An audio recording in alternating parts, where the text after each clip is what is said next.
Farm and Ranch, northeast of Hereford. And today we're going to discuss some steps toward developing the Hereford's community water plan. We're trying to work through some things here in the community. Okay, see if I can make flipper work.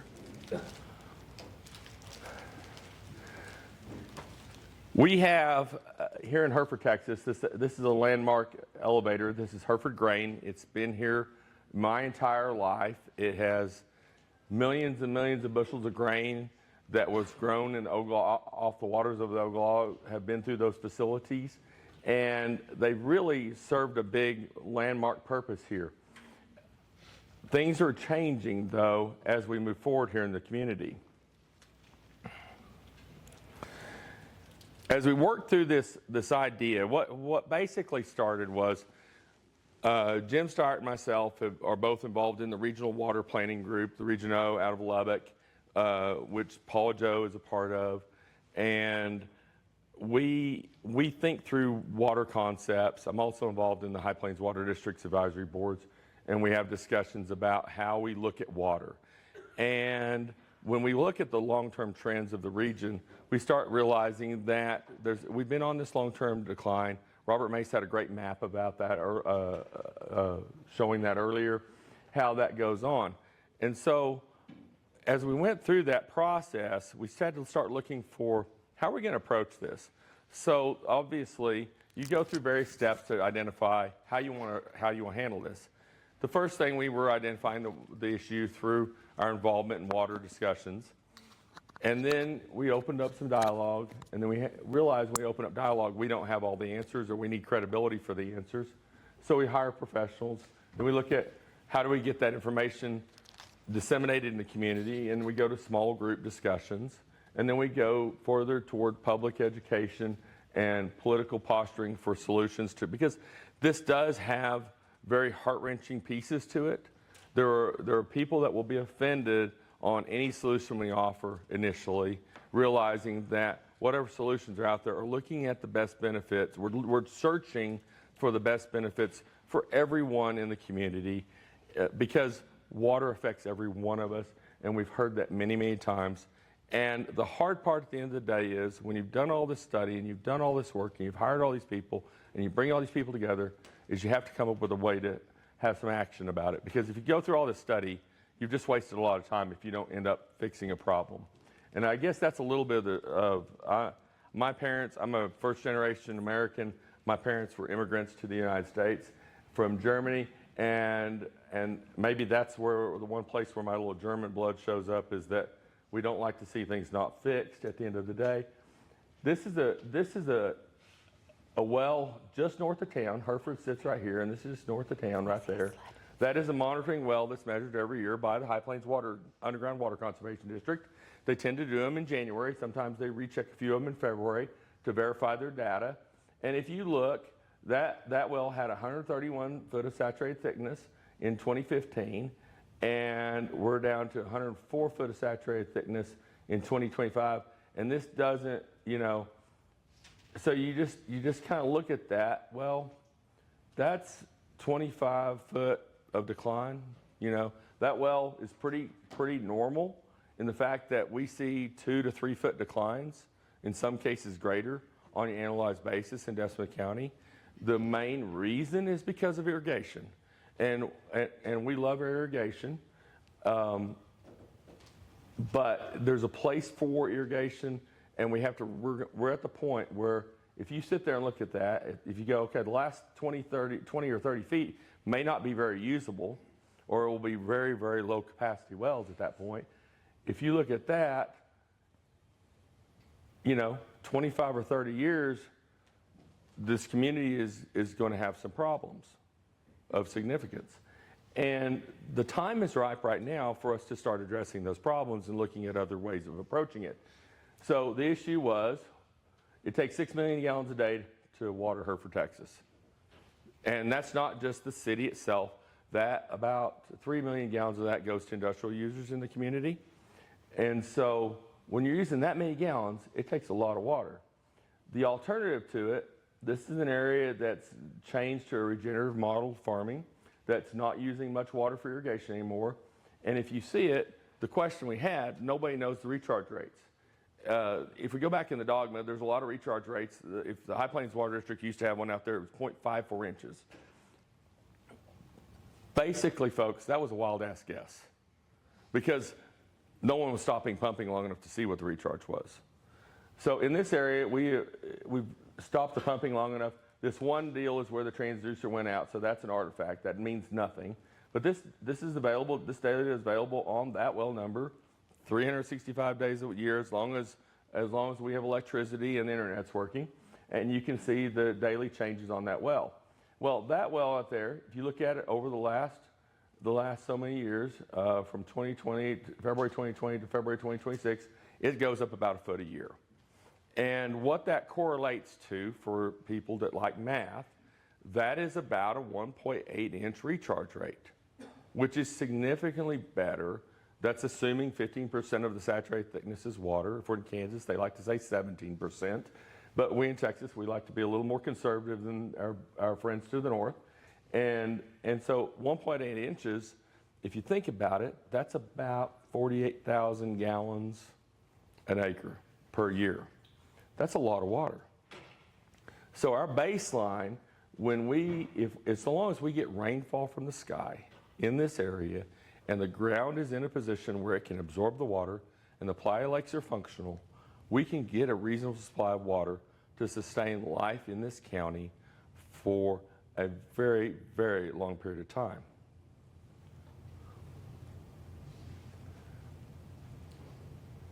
The issues we ran into when we were having these discussions, Ryan Polster's here, and he's our new city manager. He's been involved in this community not quite a year yet. And whenever we were looking at it, when he came on board, we became aware of there's a lot of infrastructure investment needing to be done here. Because like most cities in the state of Texas and most cities in the country, they don't want to spend money until they absolutely have to. And so we have a lot of delayed maintenance that has to be done. He's already done an amazing job getting things fixed and getting things repaired and getting things identified. We realized that the city has a water supply, but it's smaller than the long-term needs are going to be. Because at the current usage, the way we know that is the city's wells themselves are going down just like our irrigation wells are. And so we realized that problem it's a universal problem. And we do understand, based off that other slide, that it's just basically understanding the budget for water, how much water goes in versus how much water goes out, and is it possible or are we willing to budget that in a way that people could be here forever.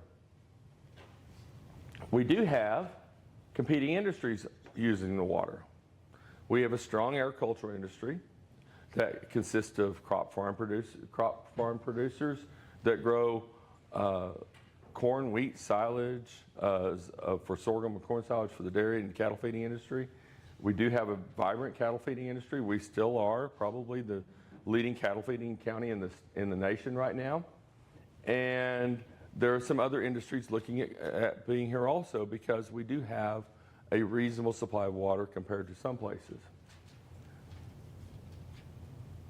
We're going to have to identify, along this process, we realize that Hereford's going to have to identify some new supply sources and we're going to have to utilize technologies. And the really hard one in the room, how are we going to pay for it? That's the really hard question. And when you're looking at paying for it, it's easy to sit there and say, these competing industries are bad. They're not. They may have to adapt. They may have to change. Even the new industries coming. But you're going to have industry and economic activity to pay for it. And that's the cold, hard fact in the situation is that we have to find that balance between industry, urban needs, and how we're going to pay for it and keep people able to make a reasonable living. So when it started off on this deal, it has to start off with communication. It's a people problem first and foremost because every person in the community matters. Their use of a resource matters, and you have to start in a small group setting. So if your community's having problems, which every community probably has this problem, whether they admit they have the problem is a bigger issue, because a lot of communities are in denial. They think it's forever. There is no community that I know of in the Texas Panhandle that truly has this solved. And that's what's unique about our discussions in Hereford, is we're actually trying to make an attempt at solving it for greater than a 50 or 75-year timeline horizon. So what we did, we're very fortunate here. We were able to have discussions with Bunch and Ryan Polster about this problem. I know, and I've been involved in discussions with them for a long time about some of this stuff, and they, along with the city attorney, we sat down and started talking about this. Then we incorporated county leadership into it, so we talked to the county judge and brought him to the table to start talking about this. Then we're talking discussions with well drillers and irrigated farmers. Irrigated farmers are a terrific resource of what the water is and is. And as long as they're not a braggart, and they're honest about it, they'll tell you exactly what's going on, because they have a really good gauge every day when they're running that equipment, especially if they're checking their own equipment. They're hiring somebody to do it and they're not checking their own equipment, their information may not be as good. But if they're out there in the field and they're doing it, they know exactly what's going on, and they can be very good sources of information about what's going on. And then, because it's so big, we had to talk to some of these industry leaders. I mean, we do have a major packing plant here that serves a quarter of the U.S. for cow slaughter. I mean, that's a big deal. We already have supply problems with hamburger and things like that. All those cattle would have to be shipped somewhere else, either in Missouri or in Nebraska. The Booker plant's down right now. That would be a big hit to cow-calf producers across greater Texas, New Mexico, parts of Oklahoma, parts of Kansas. So how did we start this deal? I happened to be president at this time. I don't know how it happened, of the Hereford Economic Development Corporation, following my friend here in the room, Mr. Tim Laws. He was the former president, and somehow I got handled the gavel when he resigned. Anyway, we started there, and we have a very good group of people on that board, which has cabinets packing, and he's the general manager, and he's very instrumental in this deal. You know, hey, we got to have water, because our plant's got to have water, and these jobs are important. So what we did, we decided to take, with the blessing of the mayor and the city manager sitting at our meeting, we decided to take Hereford Economic Development Funds to hire some engineering professionals. We brought Park Hill in the room to work on infrastructure. They'd been doing work for the city for years on infrastructure projects. And we brought HDR in because of their expertise in dealing with the regional water plan, their work with other water plans in this region, and thinking about how we get adequate supplies. So this wasn't a slap at either one of these for not doing it. It was to try to bring different sets of eyes to the table. So fortunately, our board passed some money. Then it was passed again by the city of Hereford, because any money we spend has to be passed by the city commission also. And they brought it in, and we had some good, strong legal advice as we were going down that path. So we thought that we thought that was a very valid use of economic development funds. If you don't have your water, what economy do you have? You don't have an economy. It's very, very simple. After that, we expanded it to brought in some farmers that were involved. We brought in city and county commissioners, not all of them, but we started the smaller group discussions of understanding what the problem was and looking for solutions on how we were going to go about it. The solutions that are at hand are still being studied, okay? That's what the engineering firms are for, to validate what we're doing, what we're needing to do. It started with some other concepts, but we realized that change is inevitable. It is critical, critical, critical whether we're an industrial user, a city, or a county, there's going to be change coming, because based on every map, every diagram we see and every well measurement we see, that as long as we continue to use it at a greater pace than it recharges, the resources become more and more finite. The good part is local solutions are available to solve it. The harder part of this deal is going to be community education. Let me back up. There we go. We have to make sure every person in the community is heard. We have to make sure every community member understands the problem so that they can be honest about it. Just because we have delayed expenditures in these areas for a long time doesn't mean it can't be done. And we have to have empathy, because there are people that really can't afford a lot of change because of life struggles and whatnot. That being said, we do need to listen to their concerns and think of ideas of how we can be truthful, still have empathy on the situation, and come up with solutions. Because as we go down this road of less and less water in the region, it just creates more problems. And it doesn't mean it can't be solved. It's just we have to think further through it. But I think having some empathy for every individual, whether it be that has a hard culture of high yield crop production, or a person that's elderly and on fixed income, we're going to have to be empathetic of their needs, and yet we have to be realistic about the problem at hand and quit hiding under a rock, acting like the problem is going to go away. Because the problem's not going to go away. It's not an artificial problem, and it is a real issue that we are at a point that we can solve in our community. And many other communities can take similar steps, because everyone's going to have to do it their way, and that's that they do it their way. But we have to cooperatively come together and have these discussions.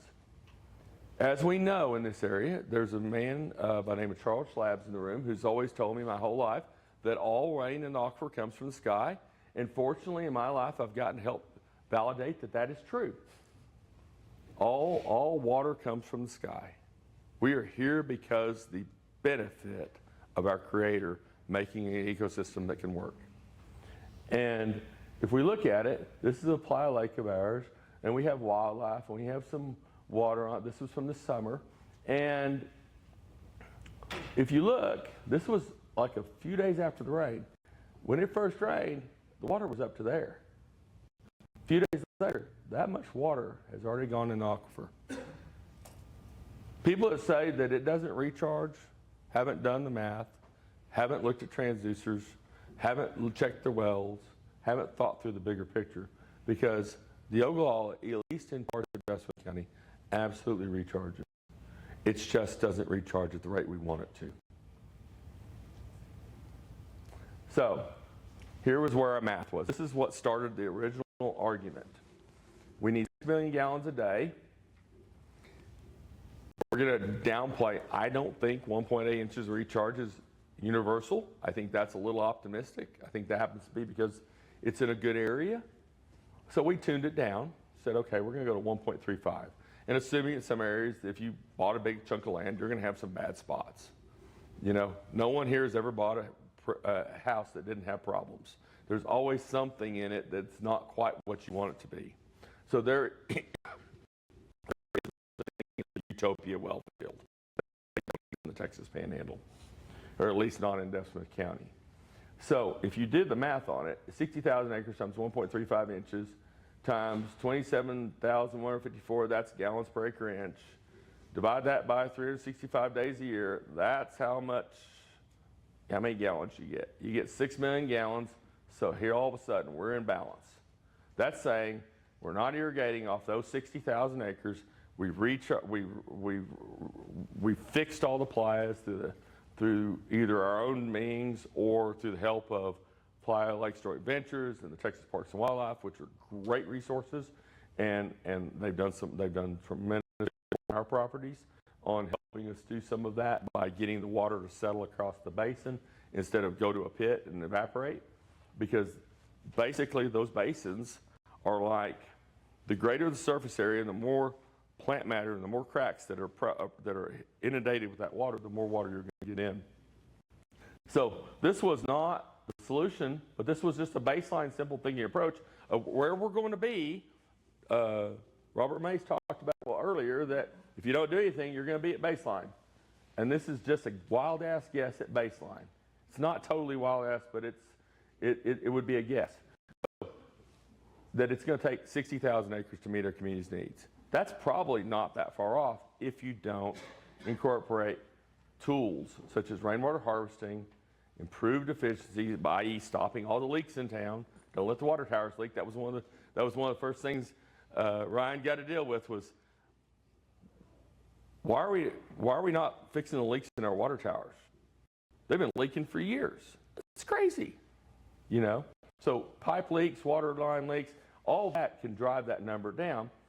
So harvesting water, improving efficiency, and then at the end of the day, one thing we can reduce that number with is reuse. Do we use it, or does it go to another industrial user that's going to be benefiting us through economic activity? So at the end of the day, the solutions were, the big one in the room, Dr. Ken Rainwater from with Texas Tech is an expert in water, and there's not a lot of new water in the Texas Panhandle, and most water that goes to their industrial users at the end of before it goes to them will have been agricultural water. The only reason it can afford to go to urban industrial users from culture is because they're going to have to be willing to pay for it. Because there's not a farmer in the Texas Panhandle that would want it going there without compensation. It's just not reality. The technology and infrastructure, stop losses, improve dependability system. I mean, the folks with Park Hill are working on that really hard, trying to help us identify those areas and figure out how we can improve that. The water professionals of both the engineering teams, you know, they're going to use heavily the Water Development Board, the High Plains Water District, other engineered ideas on how we can be more efficient with water. I think that's going to be really critical and a really good use of money for our community. And then we get to this deal about how we're going to pay for it. Unfortunately, I have friends in this area. It's going to take some legal professionals because we're going to have really good legal advice how to do it. What is being discussed in Hereford, Texas right now, it's still in the committee stage. It's not to the broad-based deal. We're considering the development of a county-wide water supply district. And based on groundwater, the United States, they do it off of lakes or they do it off a combination of lakes and groundwater. In our area, we don't keep water in lakes very long. The Ogallala and the Dawkins series below us are our most dependable supplies of water. And so to pay for the water or the water rights, to spread that cost, and to realize that the broader community, the entire county matters. So even if you're at west of Hereford at Westway or Bootleg or somewhere like that, that over time there'll be wells that could go, and to be able to if someone's willing to pay for the pipeline to get there to get them a supply of water, we think that's a good thing. The part about this, because of other projects that are being considered here, this allows a county-wide water supply district. That also allows us to share the tax burden and potentially lower the cost to citizens of Hereford, Texas, because yes, it's shifting the burden to to some of the industrial users. It's kind of a correlated rights deal. Your facility's worth enough money, I guess you're going to get more from a taxing perspective. But that may be the only way we can afford to do it very easily. and keep it where it's cost effective.